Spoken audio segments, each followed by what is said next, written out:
siyabingelela amadikoni akhona obaboma ogogo omkhulu nabantu abasha nabantwana egameni likaJesu. Amen.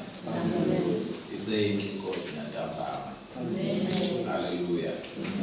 Esigcinile yasinakekela abazali abalapha. Amen.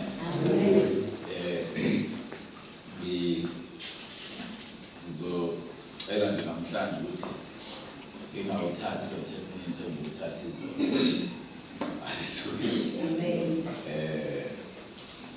Angifuni ukukhipha late. Ngiyazi ukuthi mhlawumbe abanye belindele ukuthi hayi ziyaduma. Manje akudumi lutho, sifundiswe. Amen. Haleluya. UNkulunkulu bazalwane uyasithanda. Amen. And kukhona into eshiwo uBamalungu izolo. Engikholwa ukuthi balekile ukuthi sihlale sibonane kanje nani. Nothi nje nina kuphela, cishe nabanye ukuze izinto esizifundisayo sifundise izinto ezifana kunina nonke. Amen. Amen. So ukuba kulesi sikhathi kulezi insuku akuyona into engiyithatha kancane ebalulekile kakhulu thina nani. Haleluya. Amen. Benginama topics ayi-3 bengikholwa ukuthi abalulekile ukuthi siwadingile nani from the time kuba Malungu yasho ukuthi siyabuya kulezi insuku. But khona isikhathi la uNkulunkulu ake asifake nje la athanda khona yena. Amen. Haleluya. Engikholwa ukuthi izinto ezibalulekile kakhulu ekwakheni ibandla. Ibandla likwazi ukukhula kahle uma lakhiwe. And ibandla lakhiwa esifundisweni. Lisho njalo iBhayibheli neculo esaselicula kudala lalithi sakhiwe phezu kwesisekelo. Haleluya. Amen. Sabapostoli. Izwi kaNkulunkulu elisho njalo. So kubalulekile esisekelweni sethu esisekelwe kusona sakhe sigxile kusona. Haleluya. Ngicela sisikhanye umfundele namhlanje incwadi kwabase-Efesu chapter 6, Ephesians chapter 6. Umfundele nje ivesi elilodwa uverse 1 kuphela. Kwabase-Efesu chapter 6 verse 1.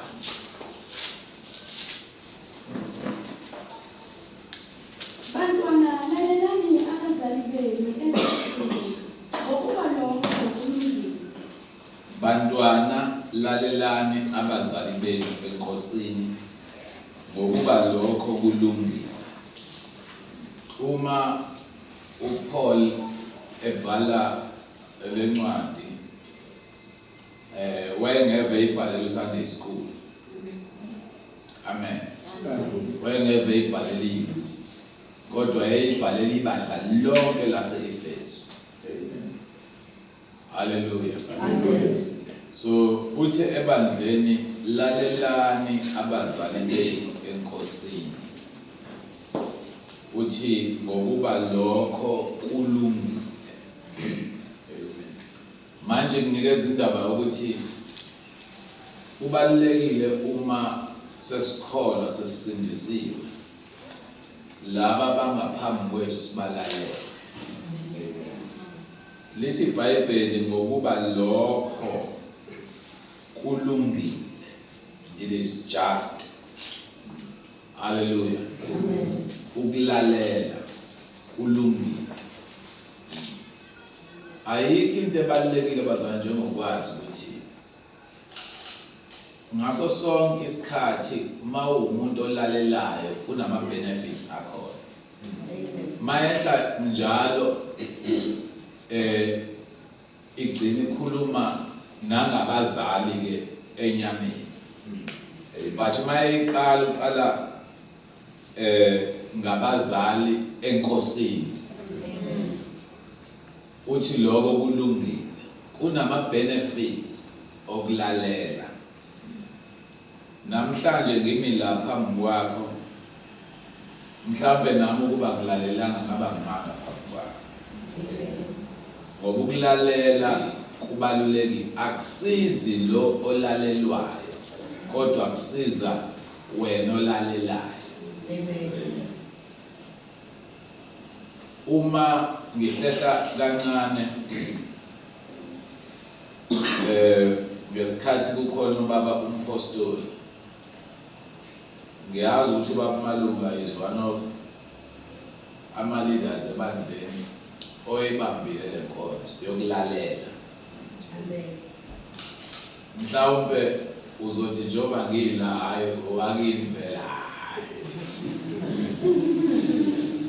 but ayikho into eyinkinga nenzima njengokulalela umuntu wakini. Uyayazi leyo? Inkinga enkulu ukulalela umuntu wakini, okhule naye, ozalwe naye, wakhula naye, omazi ngaphezu kwawo bonke abantu la. Ayikho into eyinkinga njengomlalela, because wazi amaphutha akho semncane, wazi ungeze ungahloniphe ekhaya usemncane. Uya manje uma kufika esikhathini esikanje uthola umuntu uzokulalela kuhloniphe, into enkulu kakhulu. Haleluya. And ngiyafisa ukuthi kunama-benefits alo. Manje nani njengebandla lakwaMakhutha ngiyacela niyibambe le nkonzo ukuthi balaleleni abazali benu enkosini. Lithi iBhayibheli lokho kulungile. Lithi iBhayibheli ngakho lokhu sesilungisisiwe ngokukhona. Manje uma silungisiswa kusho ukuthi senza into elungile. Akithi. Manje la iBhayibheli isitshela into yokuqala ebalulekile elungile ithi ukulalela abazali bethu enkosini. Ngiyacela umfundele eMahebheru khanye chapter 13, Hebrews chapter 13, umfundele uverse 17. Hebrews chapter 13 verse 17. Lalelani abaniholayo, nibathobele, ngokuba balinda imiphefumulo yenu njengabazakulandiswa ngayo, ukuze bakwenze lokho ngokujabula, bangabubuli, ngokuba lokho akunakulisiza. iBhayibheli likhuluma into enkulu. Lithi lalelani abaniholayo. Siyezwana bazalwane? Lalelani abaniholayo. Mase lithi nibathobele. Balaleleni mase niyabathobela. Siyezwana bazalwane? Ngamanye amazwi la asicelwa. La iBhayibheli liyasiphoqa ukuthi asilalele sithobe. Akekho umuntu oyingozi noyinkinga njengomuntu ongalaleli. Futhi namhlanje kwanda bazalwane abangafuni ukulalela ongaphambi kwakhe bathi umuntu yena nje uNkulunkulu kuphela. Ubona lo muntu ngisho iBhayibheli akalilaleli engamlaleli umuntu ongaphambi kwakhe. So namhlanje ngifisa ukumkhuthaza ukuthi bazalwane bandla lakwaMakhutha asibe abantu abalalelayo nabathobayo. Lithi iBhayibheli ngokuba balinda imiphefumulo yenu.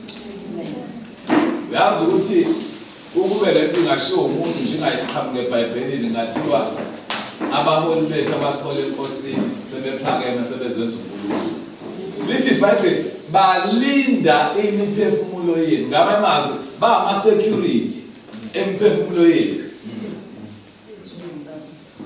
Wena ngesikhathi ulele ekhaya kukhona umuntu okukhulekela ukuthi ulale kahle, uphile kahle, ubusiseke, impilo yakhe ihambe kahle. Khona umuntu okukhathalele.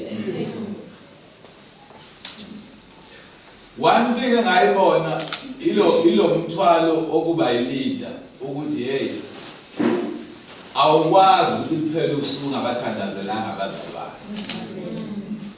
Ngaye ngaxoxa ngelanga ngathi ngesikhathi ngisasefolweni nganenza short abazalwane bami ibandla lasefolweni abazalwane basefolweni ngalidi ifolweni nofelekisi baba abazalwane basefolweni abazalwane bakafelekisi hayi manje sengithwele ibandla lonke. Emkhulekweni wami kwakhulekela even ama-branch wabale ngamagama abasendaweni ethize abasendaweni ethize. Nala uzothola ukuthi obamalunga nobamalunga banikhulekela kwesinye isikhathi baze banibize nangamagama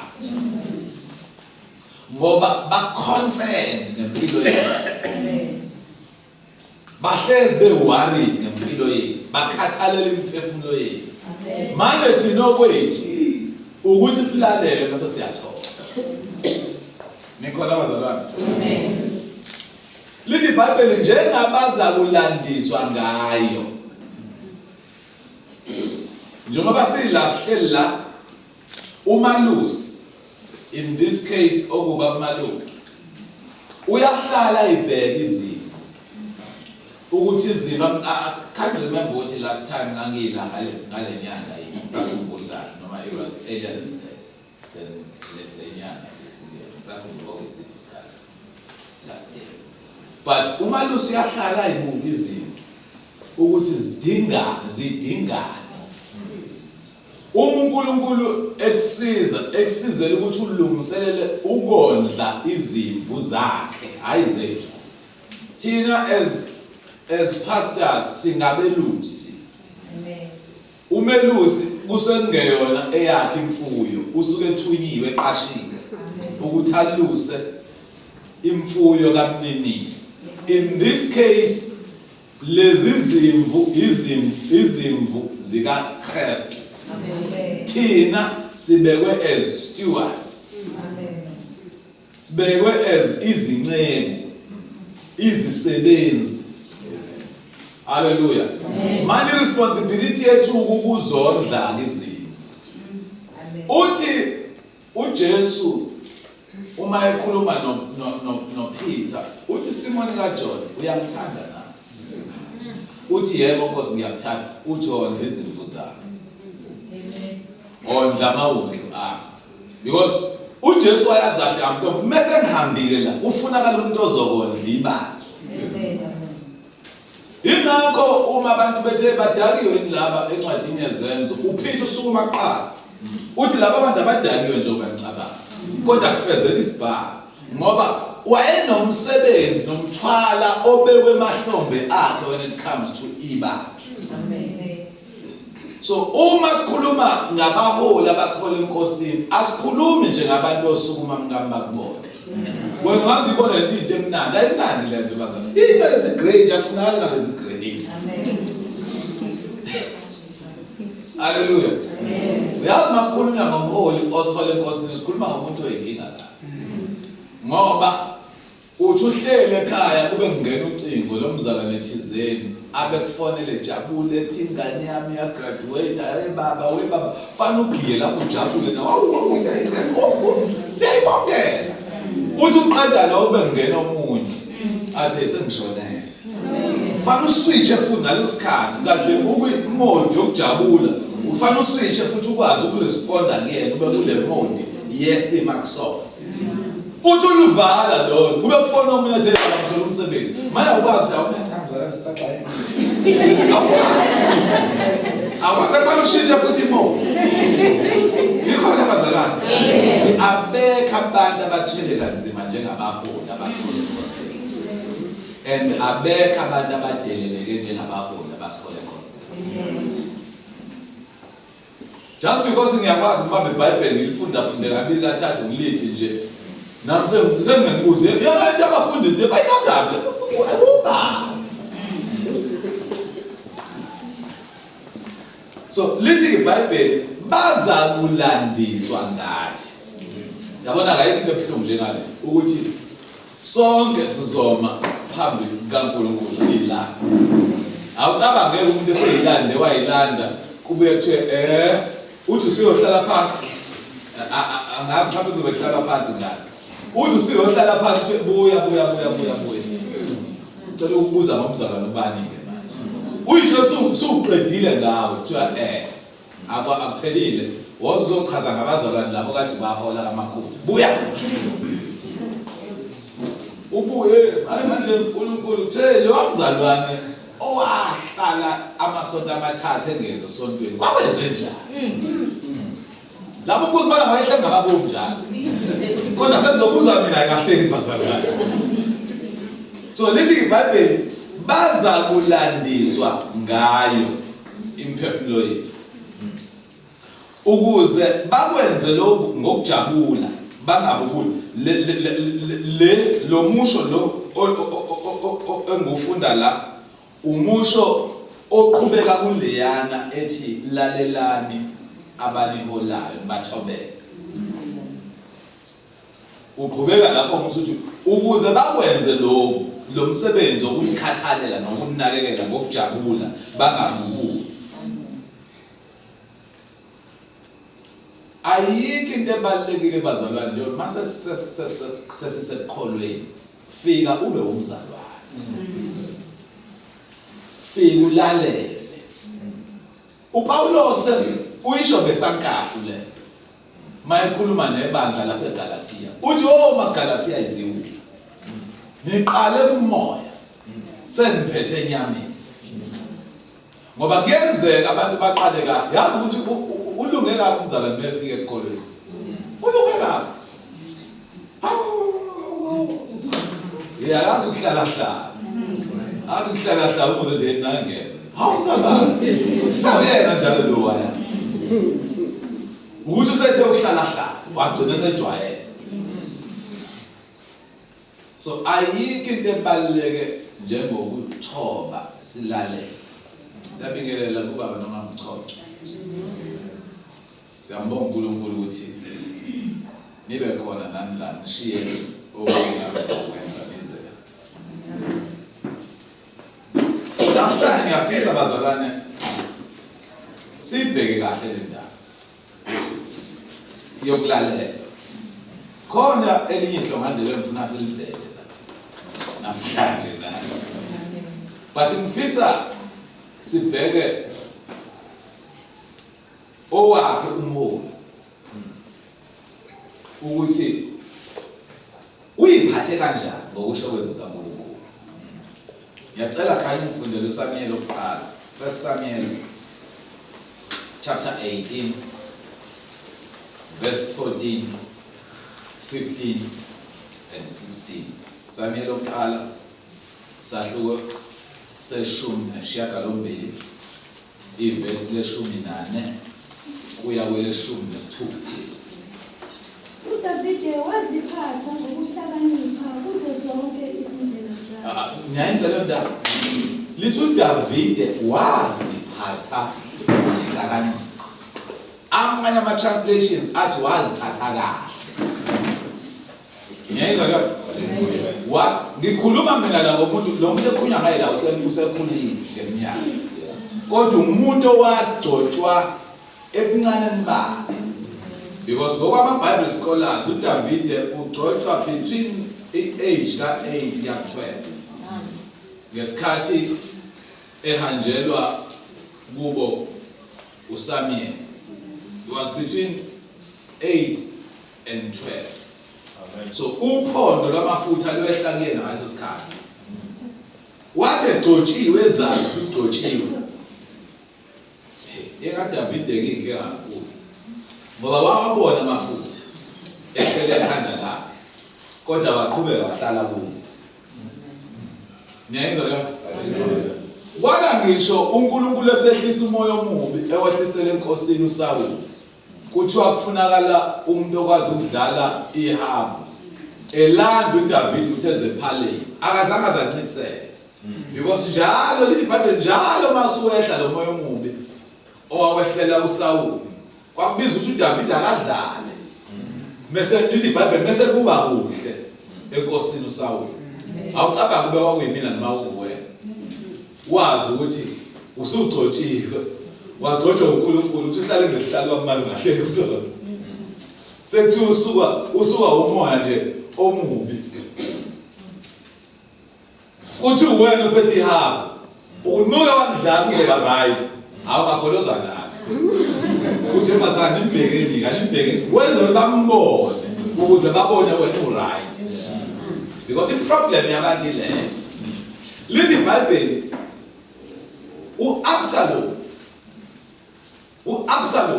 yena oyindodana kaDavide wayehlala lapha esangweni egada abantu abezayo abazobona inkosi. Uma abantu beza bezobona inkosi lithi wayehlala lapha esangweni ozala uzofuna athi umuntu hayi ngizofuna inkosi ngizobika udaba lami. Absalom athi indaba yakhe inkulu kakhulu la ngaphakathi angiboni khona umuntu ozoyilungisa. Esuyise khona ngaphakathi ngoba efuna kunguyena obonakale right. Lithi iBhayibheli u-Absalom wayiphendula inhliziyo zabantu, wayiphendulela kuyena. Miyayizwa lo? Akekho umuntu owahlukumeza uyise njengo-Absalom. Akekho umuntu owahlukumeza uyise njengo-Absalom. Uyise inkosi. Wabukisa ngoyise, wabukisa ngoyise. Uthe la sekuthiwa khona naye useqedile. Wahlohla abangani bakhe, ukwehlekana nabangani bakhe. Bathi abangani bakhe awusuqedile manje ngoba kwakho. Bukisa naye kokugcina manje. Wathi ngenze njani? Kwathiwa thatha izancinza zikababa kwakho. Ulale nazo phezulu, buka bonke abantu.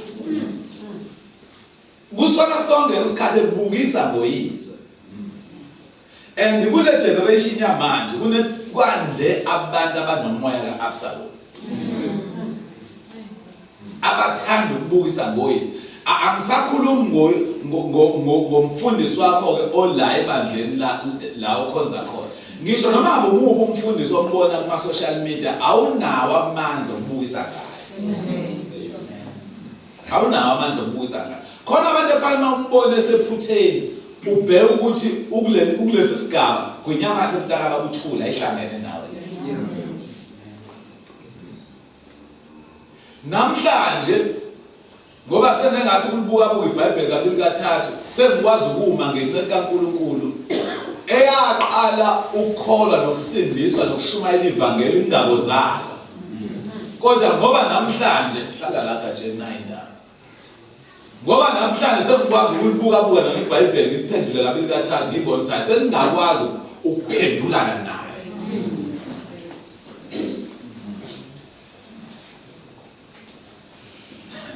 So lithi iBhayibheli uDavide wayephatha kahle ngokuhlakanipha. Ngathi uDavide wayekhona izolo.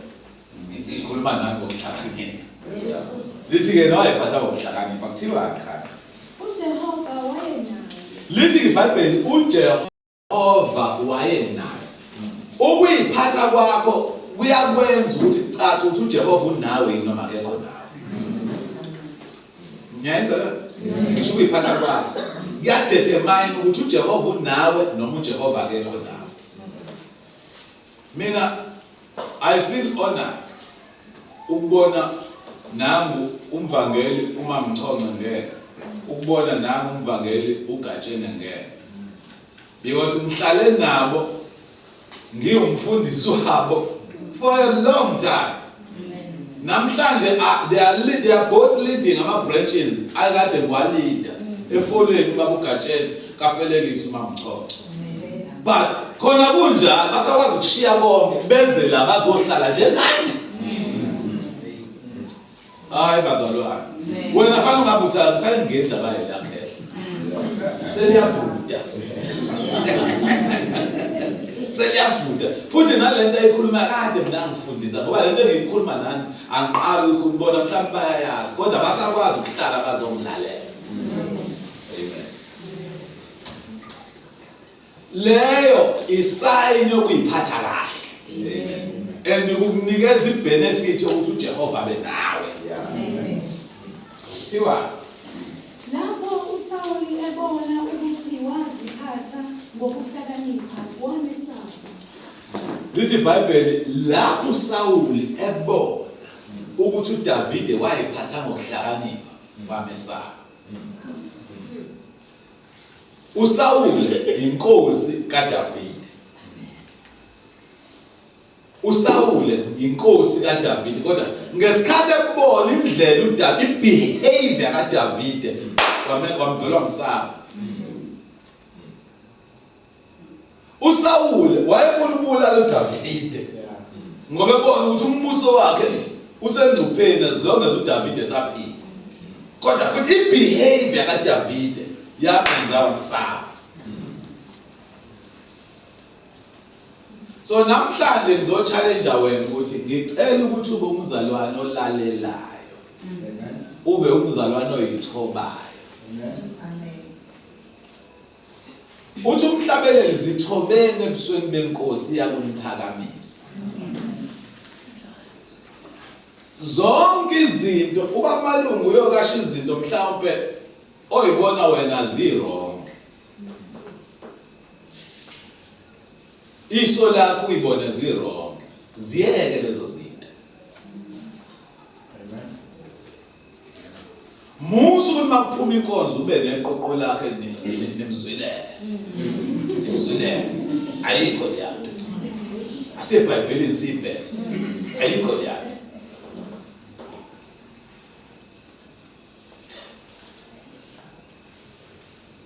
Uma ngisho kuthiwa instruction ekhishwayo mntaka baba ngicela ukukusiza mina ngoba ngiyakuthanda ithathe uyibambise kwezikhali zabantu uyiphathise kwebhola lerugby selisibambile ibhola lerugby isikhondla khondla kube sathi eqhamuka umuntu amuthi amuntu ngoba akafuni ukuyidedela ukuthi ayibambile. Mhlambe labazalwane njengoba ngikhuluma nje mhlambe nami bake bangizwa ngibhuda kodwa mhlawumbe futhi bayithathe lento engisho. Mhlawumbe futhi mase uyabheka umuntu emva kwesikhathi abona iyamsebenzela lento. Le ayengayibona mhlawumbe ukuthi wrong kodwa ngoba khona into ngeke ngakhuluma ngosuku leFathers Day ngikhuluma ngetopic ecishe ifana. Ngikhuluma ngobaba basizala enyameni nomama basizala enyameni ukuthi kubaluleke kangakanani ukuhlonipha. Whether umzali wakho uyakholwa noma akakholwa kubalulekile ngoba lithi iBhayibheli kunesibusiso sithola ngalokho kubo. Akushiyo abakholwa kuphela, ushiya umzali wakho okuzalayo. Lize lithi iBhayibheli kwandisa ngisho izinsuku. Ukuhlonipha nje bukhona.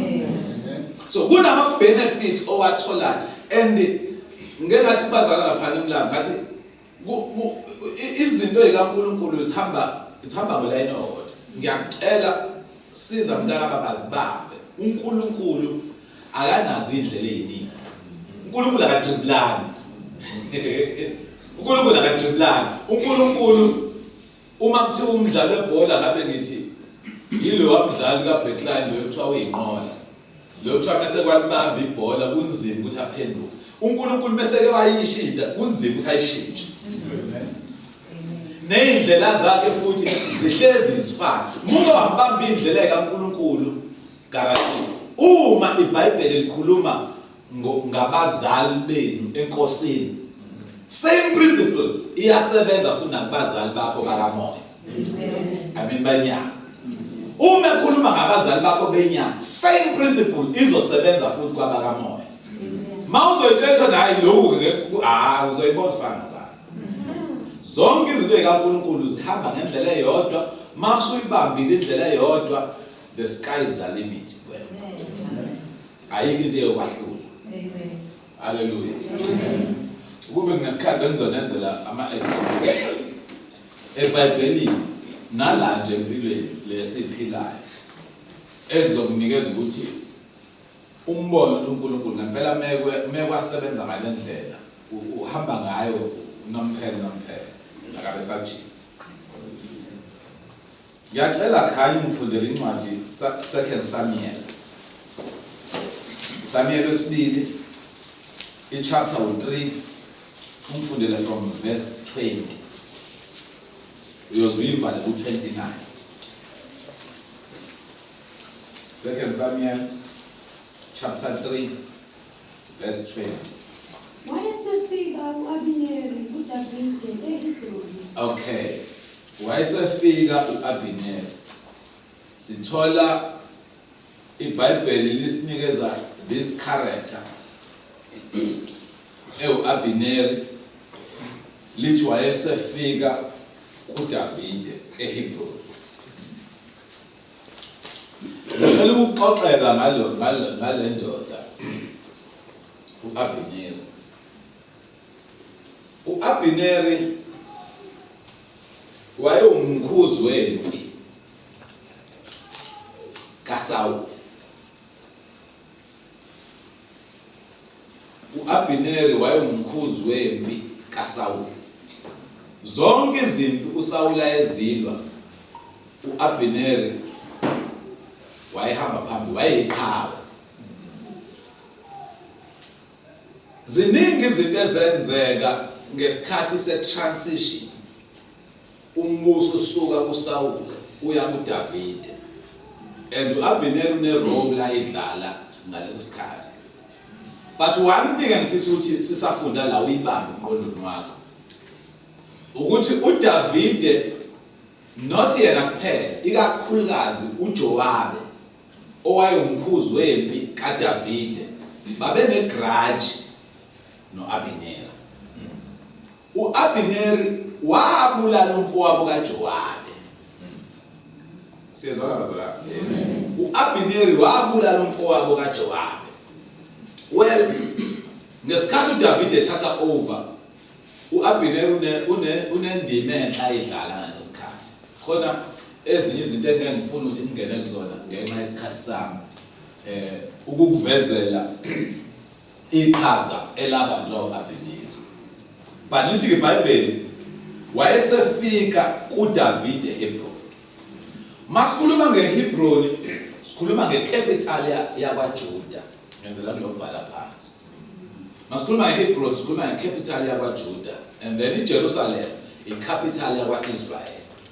Ngamanye amazwi uSawule ezinkosi wayehlele ecapital ekuJerusalem noma eseJerusalem. Ngala uDavide inkosi yakwaJuda wayehlele icapital eseHebron. Angithi niyazi ukuthi uDavide waqala ukubusa kwaJuda iminyaka ewu7. 7 years uDavide wabusa kwaJuda, and then later on uSawule sengasekho, uDavide wathatha over wabusa ke iminyaka ewu33.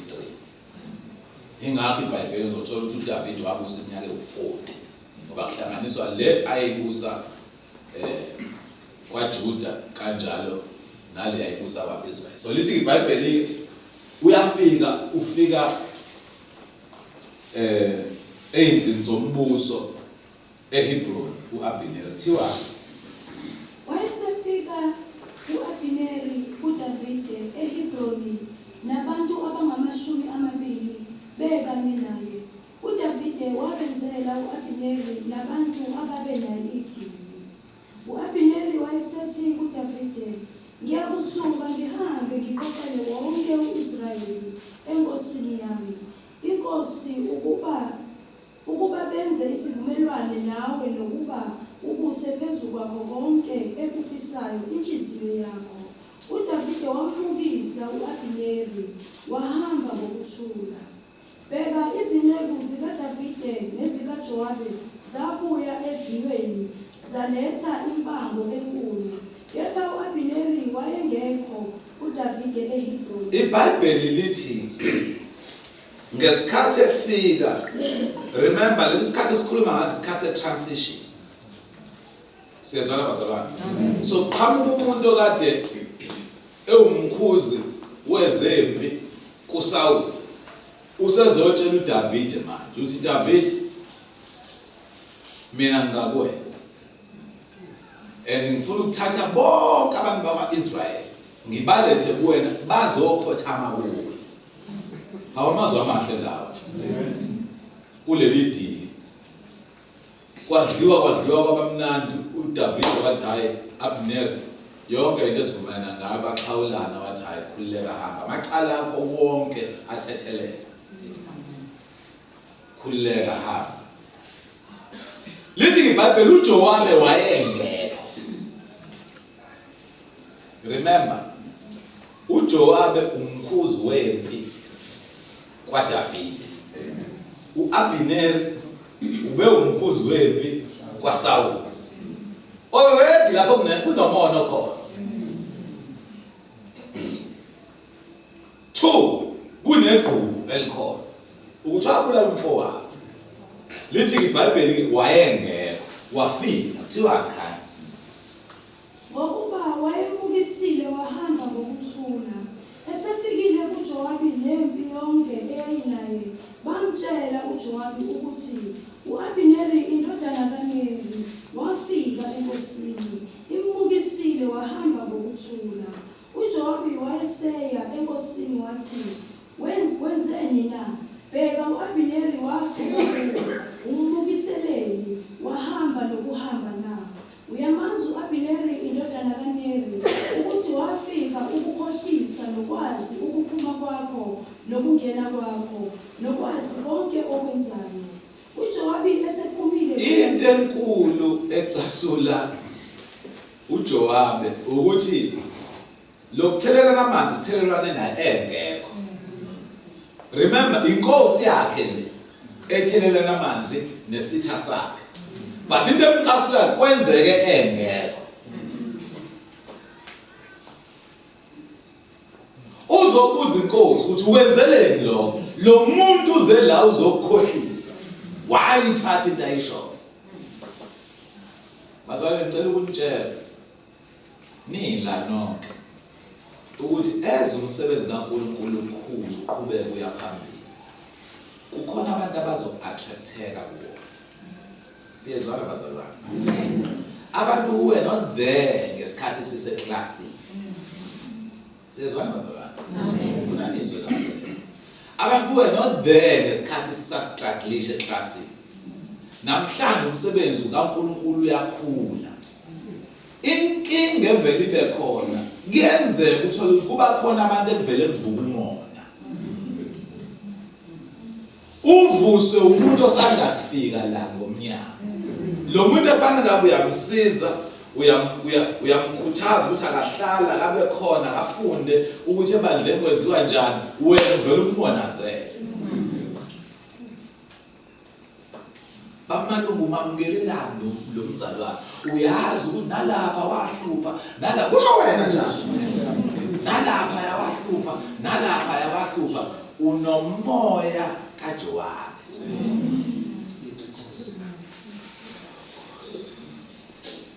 Uzobuza ukuthi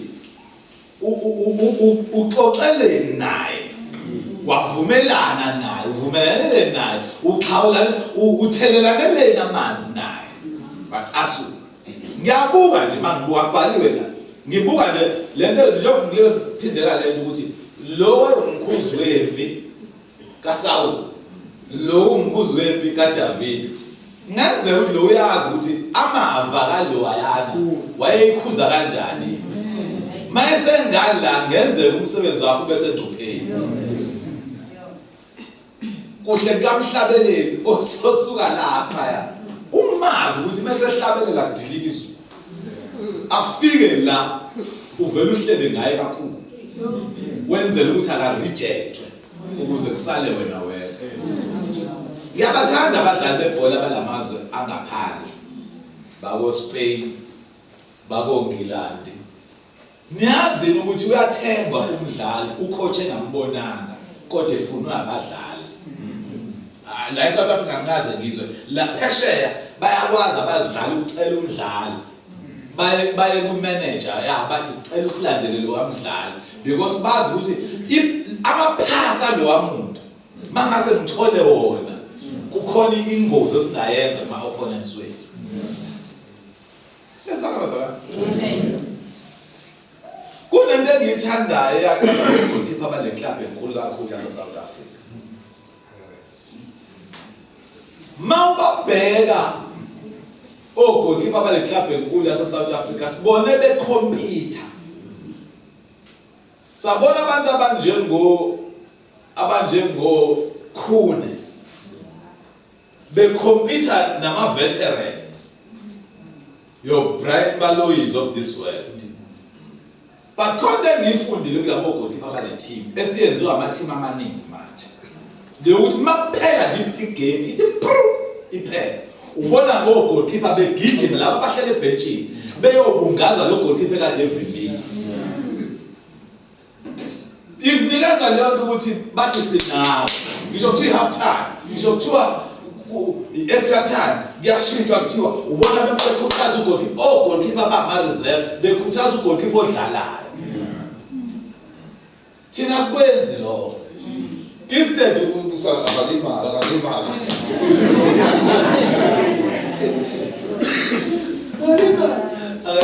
ngeke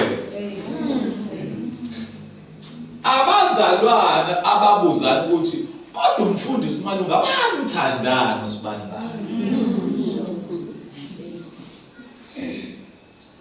besho umuntu ofika abuka izimvu ayibuka ukuthi idingane mase thi gatsheni awume phambi kwabazalwane bafide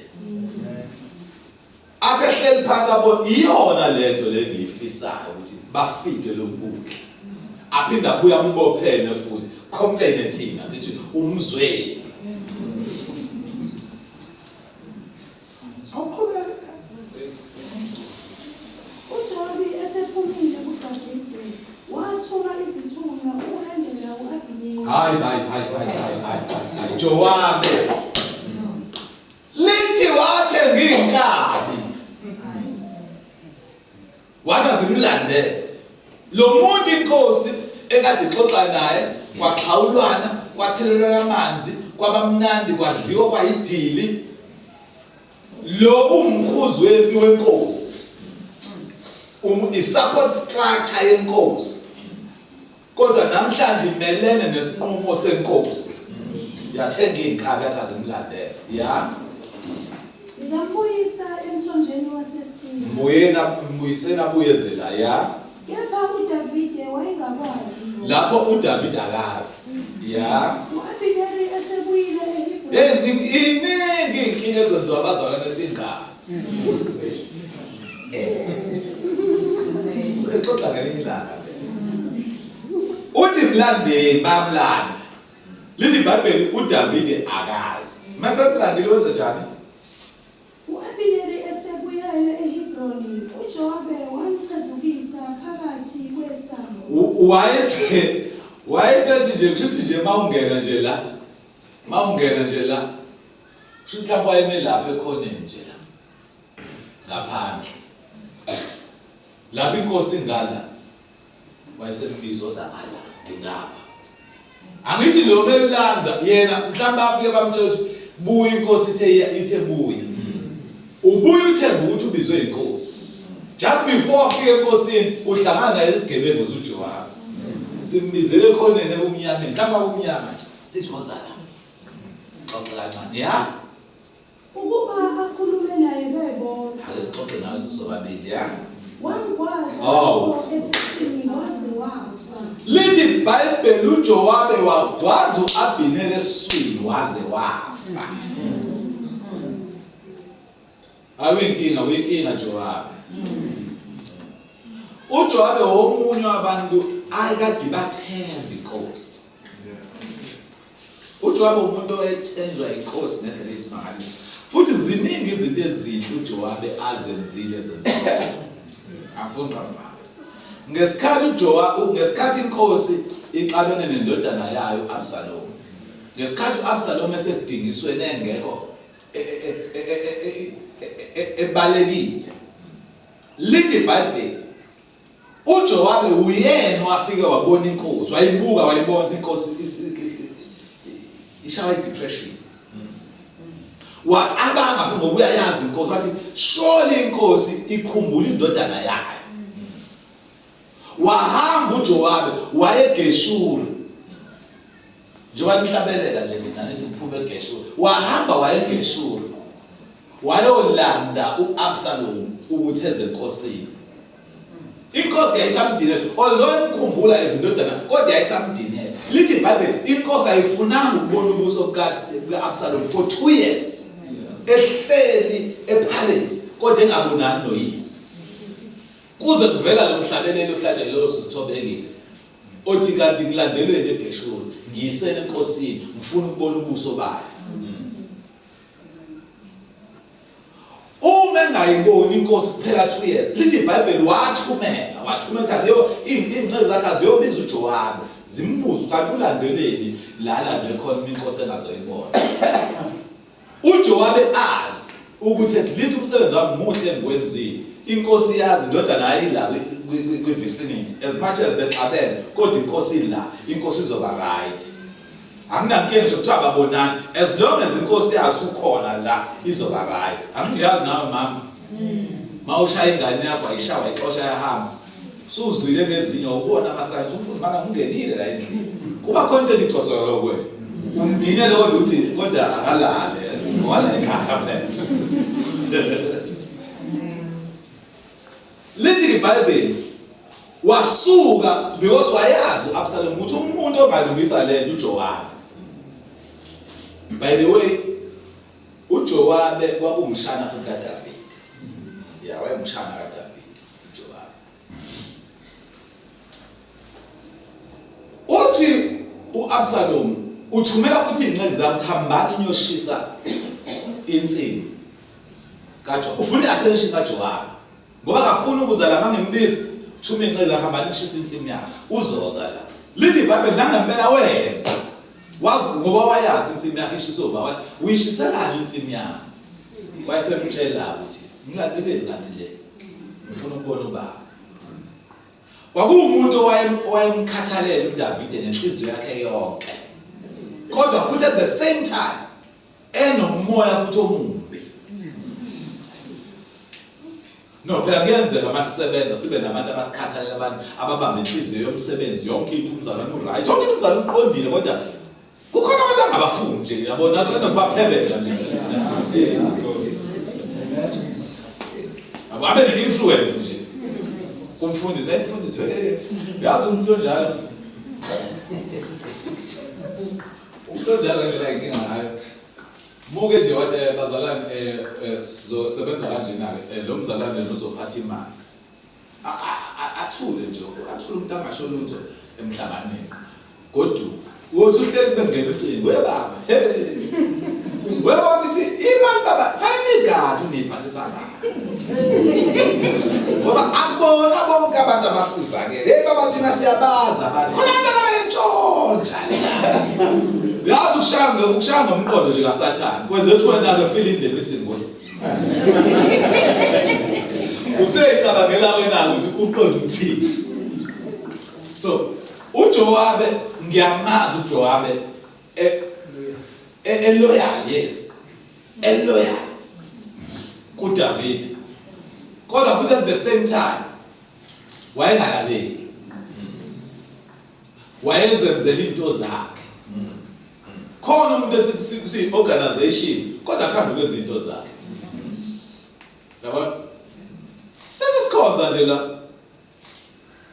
Uzwe nje nawe kuthiwa ukuthi manje ubusiness open air manje. Hawu. Njani? Akaza kuhlambuluza ngiyokwenza open air. Kodwa uthi uma uyakoqomisa ngala. Manje open air into enhle, yabona? Futhi uyakwazi umuntu nje uyenzela nje kodwa wenza into enhle kodwa kambi. Hey man, why la ikhasini nabantu abathi nje.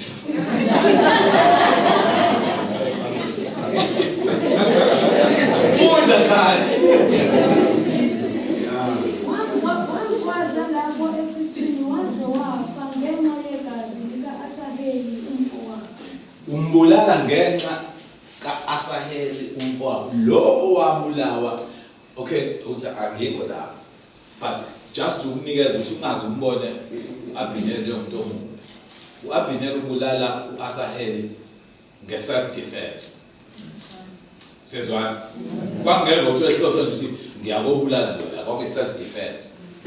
Kahle kahle into efana ngabe kulula ukumthethelela. But still akathetheleli. But la siyathola izizathu esenzambulala ingenxa yokuthi wabulala umfowabo, yeah. Esekuzwa lokho ngasemuva uDavid wathi mina nobuso wami asinacala. Ayizweke le ndaba uDavid awu sekufe la uAbineri ubulawe inanga uJowabi. David wababiza bonke wahlala phansi. Wayesethi mina nobuso wami asinacala mina nombuso wami asinacala phambi kaJehova ngalesenzo senzakalela sokufa kuka-Abhineri. Ngeyilanga abazalwane ngiyonitshela ukuthi kukhona izinto enizenzayo against abanye abazalwane esiyikhiphayo thina kuzona. Ya. Khona esiyikhiphayo thina kuzona. Khona abazalwane abaxosha abantu nje esontweni. Khona isikhathi la efanele siye enkosini ngiyikhiphe kona lokho baba angazi lutho. Usibani. But ngifisa ubheke lamazwi kaDavid. Uwabheke njengamazwi ekufanele uhlezi wacabanga njalo mhla ungalaleli wenza uzikhulu iphambana wenza izinto zakho. Funda khaya. Kuze kube phakade ngegazi lika-Abhineri indodana kaNeri. Awuphindi uqale kahle lo. Mina nombuso wami asinacala phambi kukaJehova. Kuze kube phakade ngegazi lika-Abhineri indodana kaNeri. Asinacala kuyona yonke lento kuze kube phakade, ya. Maliwele ekhanda likaJowabi nakuyo yonke indlu kayise. Uthi leli cala aliwele ekhanda likaJowabi. Ngikhuluma ngomuntu okhuluma ngomshana wakhe. Uthi lonke icala aliwele phezu kaJowabi, hayi yena yedwa nenzalo yakhe. Khona izinto zenza namhlanje endlini kaNkulunkulu against ama leaders uNkulunkulu asibekele wona kanti uzoyithathela wena isiqalekiso not sakho kuphela ngisho sesizukulwane sakho. Izo lokuthi asiqalekise asiqalekisi ngempela. Kodwa khona izinto ezilandela isiqalekiso ngazo.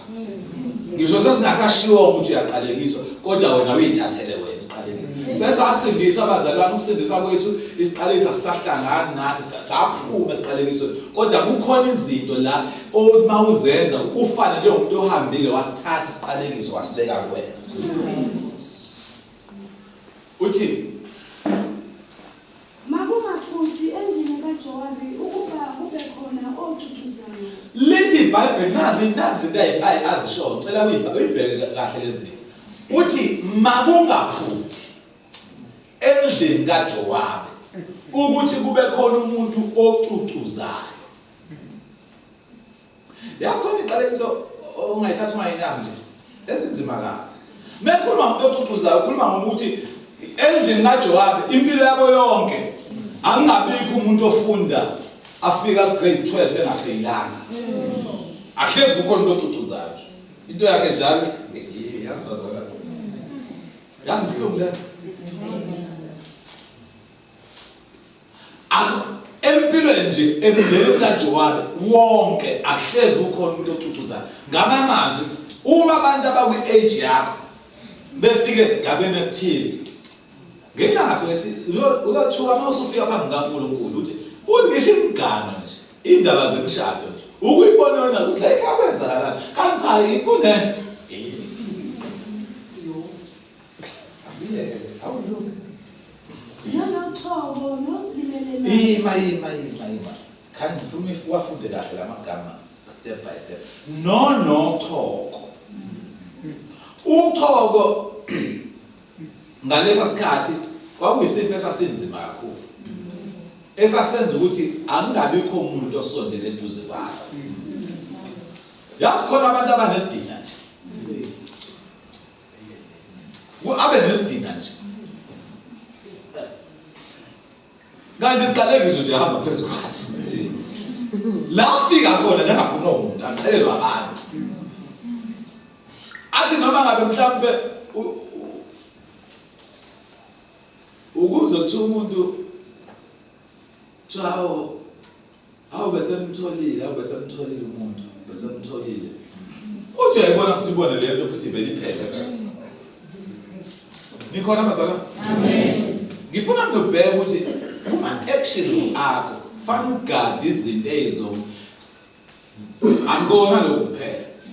iBhayibheli lithi uNkulunkulu udlulisela ukuba oyise kusizulwane sesithathu nesesine sabamzondayo. Kusho iBhayibheli ukuthi abazonda yena lobo bubi ba ubudlulisela up to the third and the fourth generation. So ayipheleli ngawo ingxabano yakho noNkulunkulu. Ingidlulela ngisho kubantu abasuke bengabozani. izinto ezinhle kosukuzenza. Lithi iBhayibheli iminikelo yethu izibusiso zethu futhi zidlulela up to the 4th generation. Ngamazwi kuyona yonke into esiyenzayo ekukhuleni kwethu. Fana mawuhlakaniphile wathi ayipheleli kuwena. Good or bad, idlulela up to the 3rd and the 4th generation. So, lithi iBhayibheli even umuntu obambelelayo kuthiwa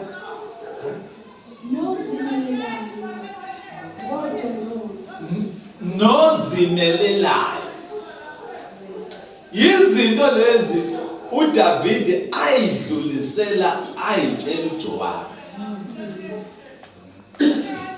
Kuthiwa nowayo ngenkemba noswele isinto. Ngisho ukufa kwakaJowabi fanele kufiwe ngengozi.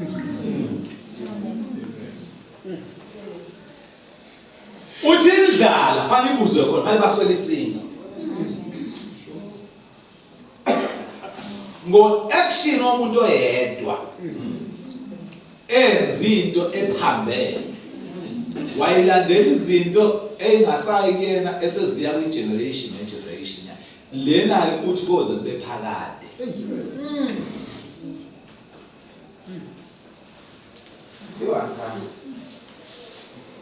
Noswele isinkwa. Ngisho isinkwa ngamamazwi fanele kube ne-poverty kwaJowabi. Nasemzini kaJowabi fanele kube ne-poverty. Uma ngase kuthiwe uJowabi wena bewungawucabanga ukushintsha ukwenza izinto ngendlela e-right. Okay, mhlawumbe mina nithi ngiyamjaja kakhulu uJowabi, mhlawumbe ngi-unfair uJowabi. Anibheke la. Awufunde ku-2 Samuel chapter 18. Ungifundele khanye ku-verse 5. Ngifuna sibheke leli verse, sibheke umyalelo owashiwo kuJowabi. Mase sibheke isenzo sikaJowabi. Verse 5. Inkosi yabayaleza uJowabi no-Abishayi no-Ithayi. La iBhayibheli likhuluma ngempi kaDavide no-Absalom. Njengoba ngeke ngasho ukuthi akekho umuntu owahlukumeza uyise njengo-Absalom. And then kwaze wa-endapa kunempi kaDavide no-Absalom. Ngesikhathi kiwa empini uDavide ukhuluma amazwi. Uyala ithimba lakhe umkhuzi wakhe wempi namasekela akhe. Uwanikeza lo myalelo ubaluleke kakhulu. Engicela usho nama witshela mhlawumbe ngiyamjaja uJowabi ongikhaphela uJowabi awufunde futhi ekhaya. Inkosi yabayaleza uJowabi no-Abishayi no-Ithayi yathi anoyiphatha kahle insizwa yami. Ngisho u-Abisalomu bonke abantu bezwa lapho inkosi iyaleza zonke izinduna ngo-Abisalomu. Lalela bazalwane. Kuyiwe empini kuyoliwa nesitha sikaDavide esikhulu indodana kaDavide uAbsalom. Kodwa ubaba abana ngamthanda uDavide bazalwane. Uthi ubaba mase nifike empini ngicela niphathe kahle indodana yakhe. Uyazi ukuthi uma umfundisi ukumthanda umuntu umthanda mazi akufuni. Kodwa umthanda because ubaba fanele udlale irole kababa. Ubaba oh Jesus. uJesu usifundisa indaba enkulu kababa nendodana yolahleko. Lo wababa nendodana yolahleko lesa story asika into engakazenzeka. Istory uJesu asixoxayo. Ngoba uJesu umuntu wethanda ukuthi mefundisa axoxe imizekelo. But inhloso enkulu kaJesu ukuve thina sibhe even ababhali beyihloko lapha eBhayibheli bathi indodana yolahleko. Indaba is not about indodana yolahleko. Indaba is about the father. Is about ubaba.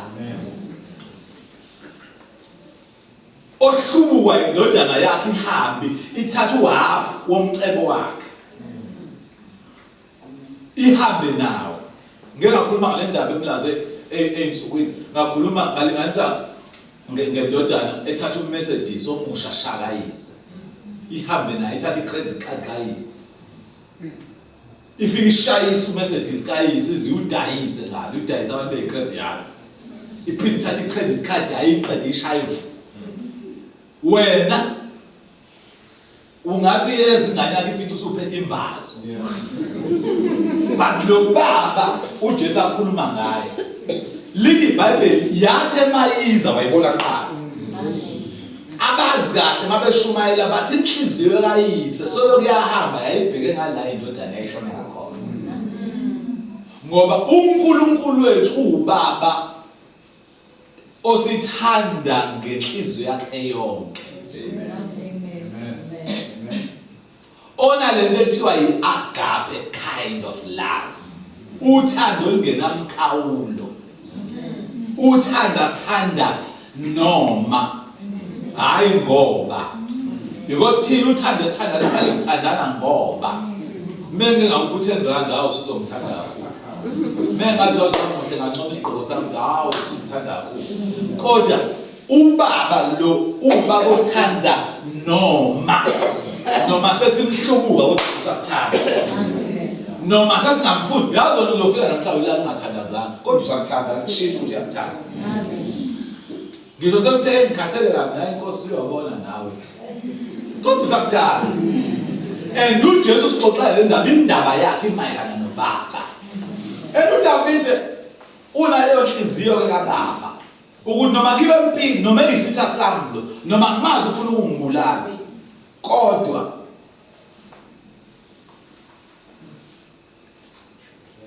nimyeke umfana uzathi nimphathe kahle umfana, kube ngathi uyazi ukhuluma noJowabu umuntu ongezwa, ambize ngegama uAbsalom, ngoba uzothi mhlawumbe uJowabu ngeke Davide phela wawunamadodana amaningi bengazi usho bani, uzwe uyamtshela uAbsalom umphathe kahle. Lithi iBhayibheli weza uNkuzumalanga nezinye induna zezwe, verse 9. U-Absalom wasuka wahlala nezinceku zikaDavide. U-Absalom wayekhwele umnyuzi wakhe. Umnyuzi wangena phansi kwehlozi le-oki. Uthe uAbsalom egijima ehamba nomnyuzi wakhe, egijima esemnyuzini. Ayithi isisa sikaDavide. Ayithi isisa sikaDavide. Ngeke ngizokhuluma nani, ngikhulume nje nani bazalwane. Most especially iy'nceku lezi iy'nsizwa ukuthi fanele mawuyisana endlini kaNkulunkulu behave kanjani, ungabehave kanjani, because ekugcineni awufi kamnandi. Lithi iBhayibheli unceku lo Absalom wayegibela umnyuzi, and umnyuzi wawugijima. Umnyuzi ke kulabo abancane ikhaladi eliphakathi kwehashi nembongolo. Abazi kahle bathi ihashi liyagijima kodwa linawo amandla, imbongolo inamandla kodwa ayikwazi ukugijima. Manje umusic ubalansile unalezi zinto zombili, uyagijima futhi unamandla. So lo njengoba ehamba ngomusic uhamba ngento eseqophelele phezulu ngaleso sikhathi, uhamba ngento enespeed enamandla. Uma ehamba ngalo lithi iBhayibheli watheza kanti kunesihlahla, kulesi sihlahla kunegatsha nje eliphumelathi, kanti ukuzibalanga uyeza uza liphumile.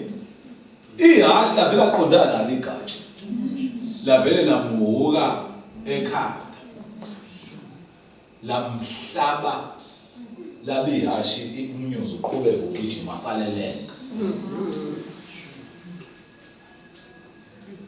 So ixoxa ngelinye ilanga ukuthi kufiwa kanjani uma umelene. So lithi iBhayibheli bafika, yeah, ikhanda lakhe labambelela e-oki. and lesihlahla lesihlahla se-oak, isihlahla lesiqinile kakhulu. I-oak iqine kakhulu, ngisho nithenga amafurniture uma kwathiwa i-oak le bekutshela nemali yakho awufuni yini wawubukeka kuyo ya Waphakanyiselwa emkhathini wezulu nomhlaba. Umnyuzi obuphansi kwakhe wadlula. manje waphakanyiswa phansi kwezulu nomhlaba kusho ukuthi kwakude phansi naphezulu futhi eseyinto nje lengemoyeni ya Umuntu othile wakukhona wamtshela uJowabi wathi, "Bheka ngibone u-Absalomu ephanyekile e-Okhi." angimazi lo muntu ukuthi wayazi kodwa lo muntu amtshela umuntu wrong yazi khona izinto ezixoxela abantu kanti umuntu wrong khona usizo licela umuntu wrong ngisho umzalwane mina uthi uyocela usizo yazi ukuthi kufastiwe nje ukuthi umzalwane yazi hey yazi uma ngithi ngiyazama ukufasta vele ngihambe athi hayi ngidla nami ngiyadla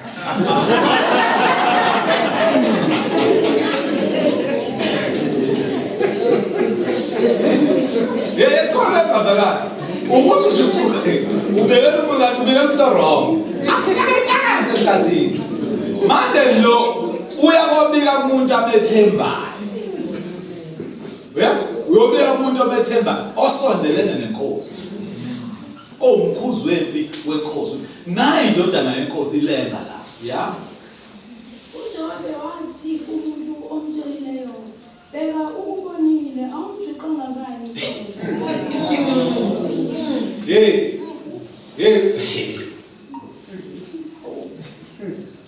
Wathi awumjuqanga kani awumqedelanga kani uyazi ukuthi uthi emzalwane yazi ake siyobheka umzalwane ubani phela yazi enkonzweni akase usanamasonto amabili athi hey loyo nje awumiyeka asimiyeke nje loyo lo bese senza ngcono la asimiyeka aqhubeka ahlale lapha xa uNkulunkulu omhlalise lapha uthi awumqedelanga ngani awumjuqanga ngani futhi Awumjuqanga kani na? Awele phansi na? Ngangikunikile izinhlamvu eziyishumi zesiliva. yebo unanemali futhi uthi bengizokukhokhela yazi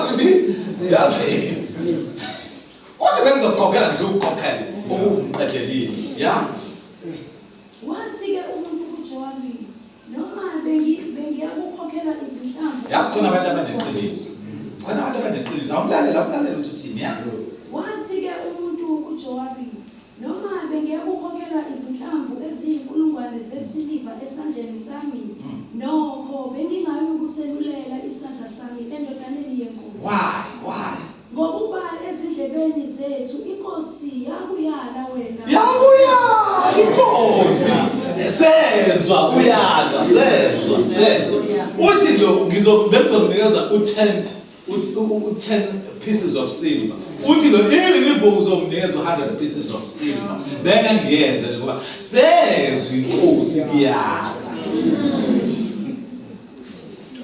lekona bazana abanesibili ayiphika umuntu ezwili intishini ayiphike kubiso nje abe ngithi awumthinta umakhelwane wakho makhelwane kuwena nje thiwa ngikhaya Wena no-Abishayeli no-Ithayi ukuthi lomndeni insizwa u-Absalomu. umtshela ngisho abantu ababekhona yabo khona abantu abanefe umtshela ngisho abantu ababekhona wawunosibanibani utshela kuthiwa yilondeni insizwa ya ngamamazi umtshela ngoverse 5 lo esifunde khona sengenzela wena uthi ngi-unfair uJowabi ukuthi ngiqale ngakunikeza uverse 5 la eyalwa khona nasi nasisigijini simkhumbuza uverse 5 lo ngeke ya Uma bengisebenzile inkohliso ngokuphila kwakhe, njengokuba kungengento efihlwa enkosini, nawe uqobo ngabe umelene nami. Wayesithi uJowabi,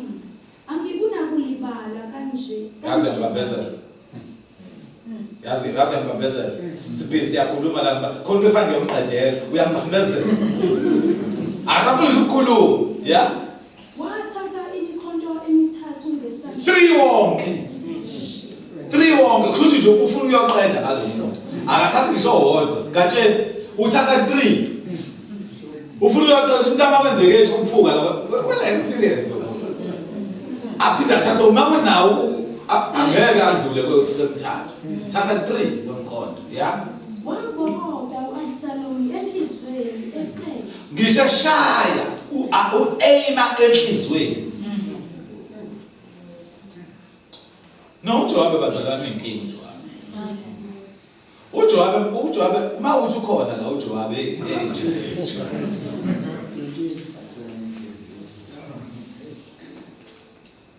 uJowabe akafuni ukubona uphelelwa amandla. uJowabe ufuna ukudestroya.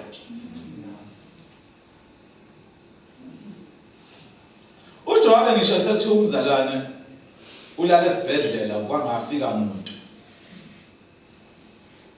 Umzalwane waxoxela uJowabe ufuna ukuqeda nyathi hayi. For sure nje nabazalwane bakumalungu bathi abangayi. Ayikho into eqedana njengale. Ukuze kanti ubamalungu yena athuma abantu bangeze. Because uJowabe inhloso yakhe ukuthi aqede ngawe. Uhlale phansi uphelelwa amandla. Lethi iBhayibheli wamhlaba enhlizweni. Ya? Phakathi kwe-Okhi izinsizwa eziyishumi ezaziphethe izikhali zikaJowabi zamzungeza zamshaya u-Absalom zambulala. Uyabona ukuthi inkinga kaJowabe nomntwana syndrome kaJowabe akujwayelekile ukuthi operate yedwa uba nabo abantu abamsana omningi and labo bantu bayamuzwa futhi abamtsheli ukuthi wrong because naye nje izwile guarantee nalabantu abahamba noJowabe babekhona bezwe ukuthi kuthiwa umfana akangenziwa lutho kodwa lithi iBhayibheli ngesikhathi esemhlaba enhlizweni bamshaya kakhulu bamshaya ukuthi nje benze show ufika.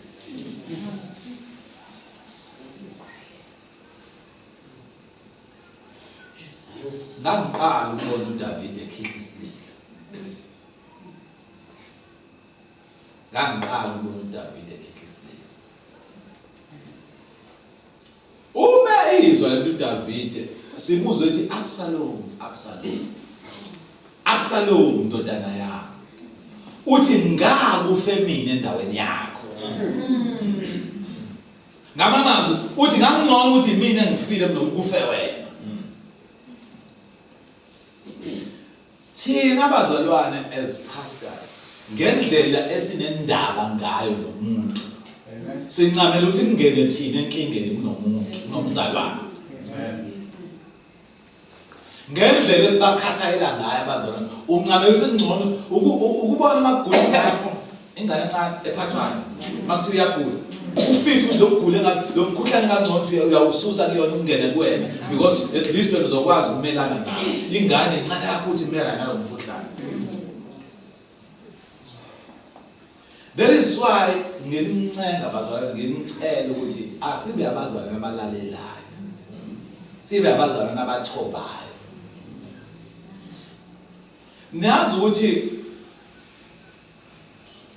abafundisi ngendlela aba-understanda ngayo uma kuthiwa kukhona imali ekhokhwayo kuthiwa kwenziwa ukuthi wena mzalwane uma ungakhokhi uyathi emqondweni wethu asicabanga lona akakhokha no asijalo singene ey'cathulweni zakho sithi for sure iyona engekho akudlule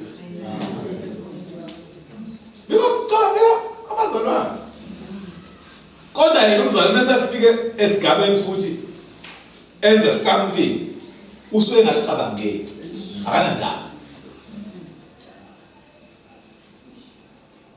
Bathi abanye kwenye ibranch engenza ngisho yakhona la ekhaya ngoba bebona ukuthi umfundisi unayo imali ngoba benentemeli asikwazi ukuthatha amalahla siwabuyise ekhaya. Amamazi we can't give kukhona umuntu onayo imali. Bakhohlwe ukuthi bayinqinda bona aba blessed.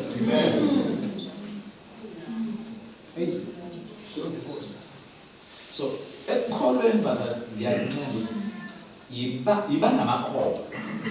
Awube yikhona nje. Ube yikhona nje. Esikoleni sisafunda isikole.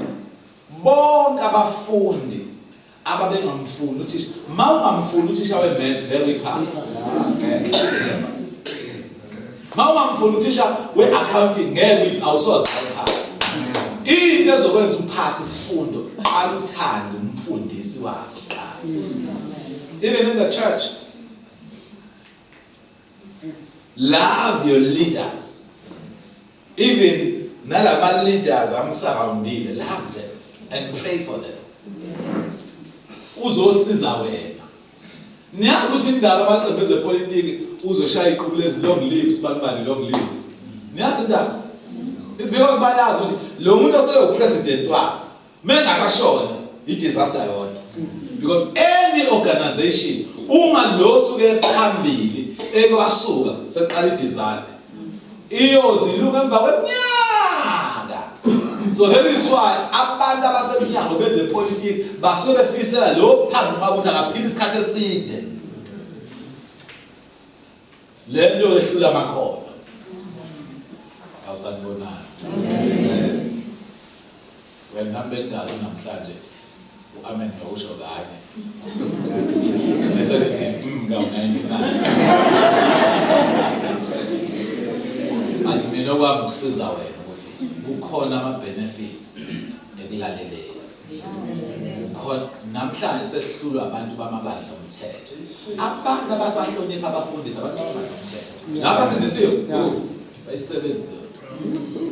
Abayisebenzi bakutshela kahle ukuthi uNkulunkulu nami uyakhuluma nami. Angizodlala umuntu. Uyothuka mase sifika ngani usubona kanti besihamba nabantu bayakholwa kanti bengakholwa. So mina ngicela bazalwane esikholweni. Silaleleni, sithobeni. uNkulunkulu uzosiphakamisa. uNkulunkulu akusize.